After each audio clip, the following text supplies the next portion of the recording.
O Tangaroa, tēnā koe. Te whaia papatūnuku I takoto mai o waho nei, tēnā koe. Ko rangi nui I runga, tēnā koe. Ngā mate e marae maha o te motu, haere, haere, haere. I te kaupapa o te Whanganui, alias Moa. I came across some old information from Wairoa that spoke about the name Moa, and it was attributed to a person from Europe who must have had some interest or academic background in the childhood prehistoric world who we know as the Moa. According to the story, this particular person wanted to know more information. So he had coined the phrase more information, more, which sounds like more.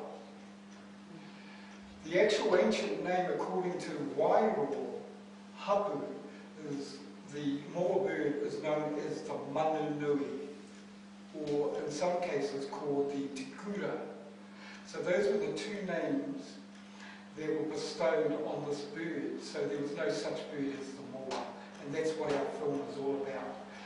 We hope to produce this film, which we're sort of halfway through the editing. And we hope to come back, Carol, and actually speak with you and your culture advisor, and we speak to our whanau here from Wairoa, to look at the DVD being sold here. And we're able to look at the resources of the DVD going to the aquarium or whatever we discuss.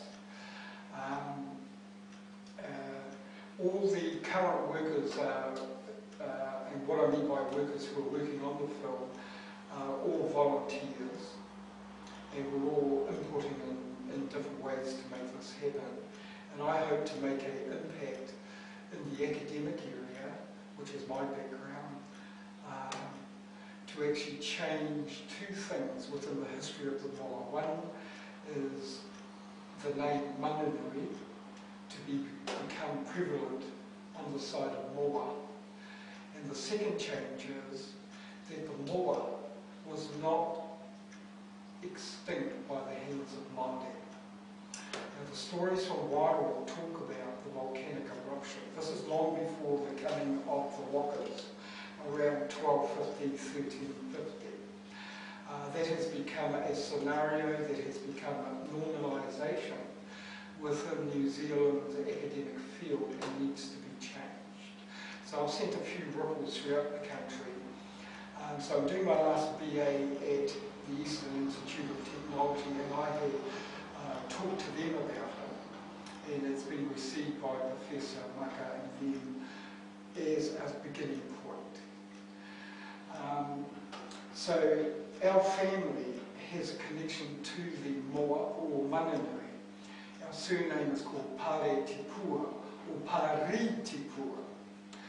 Pari Tipua, the stories of Pari Tipua come from the ancient story called Te Whare O and it talks about an ancient Moa feather. And the story goes that the last of the moas that were burnt in our region were kept at Whakapuna ki te Manga, the mountain in the wild. They were penned and kept in there as pets. healing there. When the birds died, the chieftains were so much in love with these birds. They were like pets, just like you have your pet dogs and your pet cats. So the reverence given after the death of the last moa, they actually took the feathers. And the feathers became an heirloom of high-born aristocratic chieftains.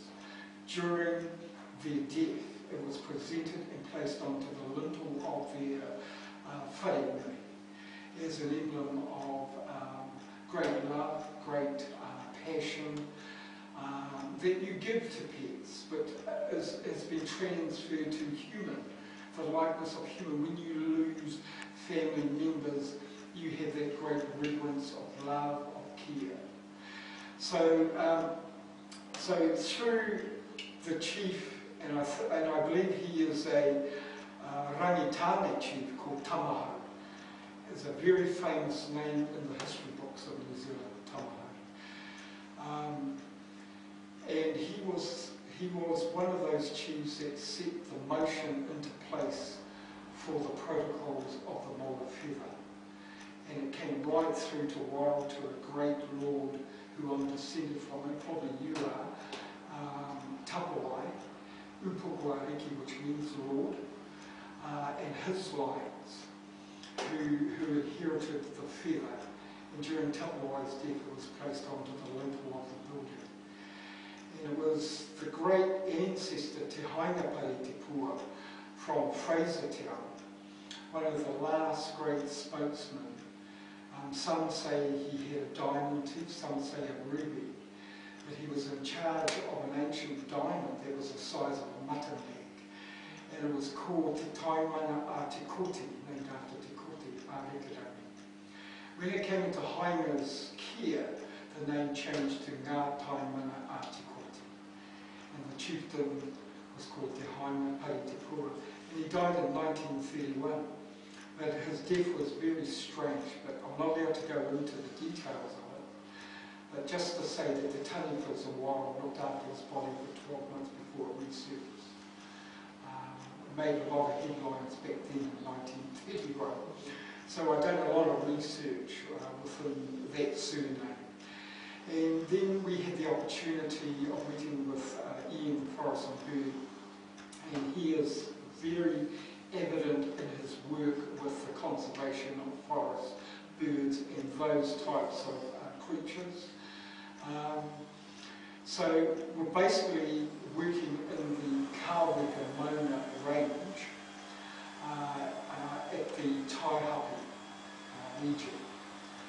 We don't really want to specify where the cave is because there's a lot of not only ancient stuff there, but there's also a beautiful spirit. And while we were filming, this rock started to glow in the human form of a Māori in a cloak, and it just really glowed. And we actually captured it on film. And a small light came from the body, and it just zoomed around us. And we actually caught it on film to say that the ancestors are happy at what we have done, and to see their love to us. So there was a lot of special things like that that actually occurred during that filming.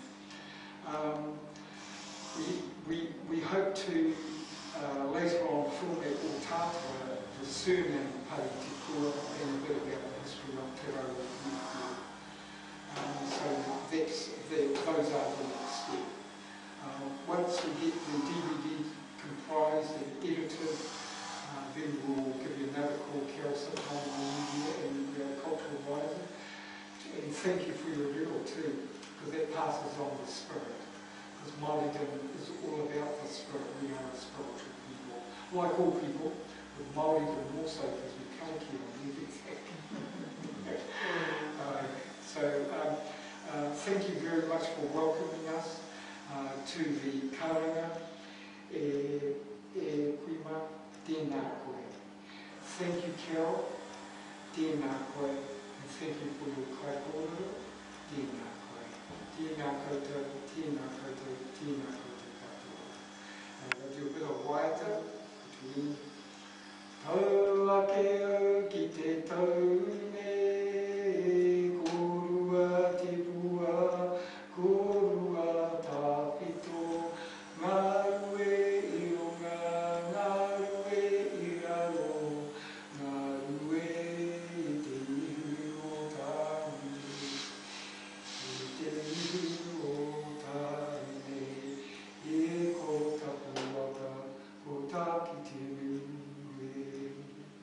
Tēnā koutou, tēnā koutou, tēnā koutou katoa o te whānau.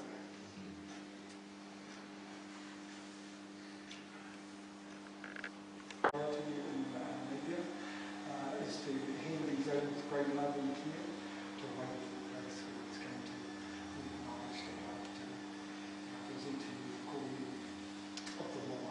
Kia ora, and thank you for putting them in our trust. Thank you. Very honoured for your gift. And we'll look after them Aye. and appreciate them and share them with groups of school children and members of the public. You'll find there are some other bones here, but we don't know what they are. We suspect maybe a native Kiwi, or we could be wrong, but that'll be up to you to investigate. There's lots of little pieces of wood. Lots of eager people here. Yeah, Very eager. good. As Jake. You'll be very good. Thank you. We'll close with well, what Māoris do with a bit of drink. Okay, And that's how we close. It brings us together through food. thank you. Can we Yes, take the top yes, off? I'll put it yes. over here. I suppose you've seen them? Yeah, yes. We'll leave it up to you guys. I haven't felt. Yeah, I'm going to take the top off.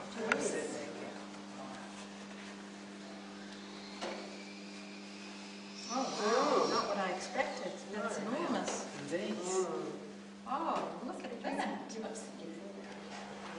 Absolutely amazing.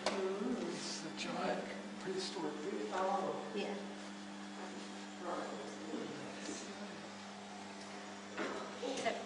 You'll see that one of the bone pairs is actually snapped. We suspect that in the cave where we found it, it hasn't been touched for probably hundreds or thousands of years. There was volcanic ash. So the bird must have ran, fell into a tunnel cave, got stuck in a rock, because that's how we found the pearls, jammed to a rock, Yes. and it died like that with a broken bird. Right. But we're going to dig another one to see if we retrieve that bird. Yeah, and possibly other bones. Right.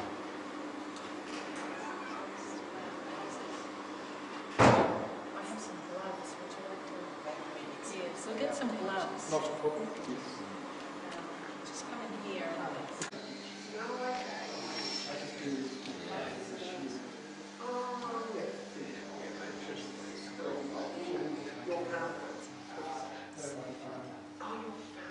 Yeah, it looks like it's an single hoop. Which would suggest that many other mammals were around at that time. The presence of ash suggests it was a very ancient eruption, so at that time there wouldn't have been any other real land mammals apart from the bats. So it's certainly worth looking at more.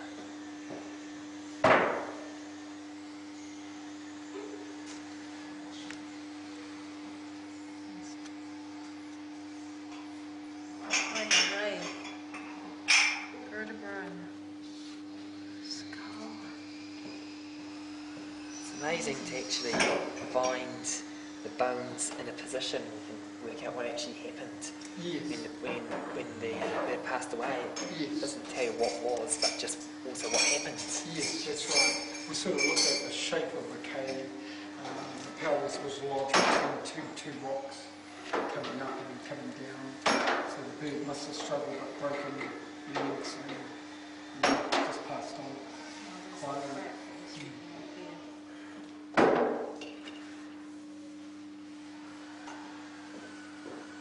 You want to walk any further with that crack, would you? No. Glad I didn't make one of those on a dark night. No, they're very heavy. Excellent preservation, isn't it? This is I've seen a leg bone before, but not anything more. Looks like a pretty young That bird one just there from is my broken hands. in half. And that's the one that's naturally broken. Probably because it had a great fall. It reached within the cave. That's what we suspect. position of the pelvis. And then you go back to The MTG Museum has a complete Whanganui skeleton. Yes. So it would be very fascinating to actually compare really whether it's the age, the sex of the bird. True. I'm looking forward to that information. Do more information. And you've been studying for quite some time now. My background is social psychology and mental health. Very good.